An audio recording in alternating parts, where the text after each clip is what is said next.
Morning आम्हाला ओपीडीमध्ये आता rainy season आहे, जसं आभाळ आल्यानंतर पेशंट किंवा मग विंटरमध्ये थंडीच्या महिन्यामध्ये सांध्यामध्ये वेदना जास्त होतात किंवा जे फ्रॅक्चर झालेले पेशंट आहेत त्या फ्रॅक्चर आपण ऑपरेट केलेलं असतात त्यांना वेदना व्हायला चालू होते. त्याचं रिझन काय असतं? तर त्याचं रिझन असं असतं की ज्यावेळेस आपण आभाळ येतं किंवा ज्यावेळेस विंटर सीझन असतो त्यावेळेस जॉईंट आपला सोर होतो आणि जॉईंटमध्ये स्टिफनेस राहते. तर ते स्टिफनेस घालवायसाठी आपण काय करायला पाहिजे? तर त्याच्यासाठी आपण लो इंटेन्सिटी जसं वॉकिंग करणं गरजेचं आहे.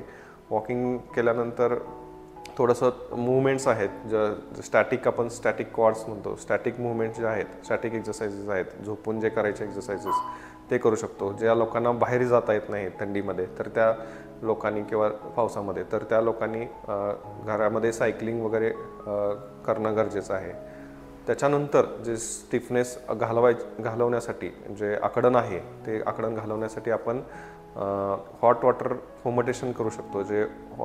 त्याच्यामध्ये आपण डायरेक्ट इम्प्लांटवरती हिट न देता जे बॉडी पार्ट्स आहेत जे वेदना देतात त्या बॉडी पार्ट्सला हॉट वॉटरनी शेकायचं आहे. तर अशा पद्धतीने किंवा लो एक्सरसाइजेस करणे, मूवमेंट्स ठेवणे, त्या ज्या आकडण आलेल्या आहेत त्या जॉईंटमध्ये मूवमेंट ठेवणे हे असायला पाहिजे.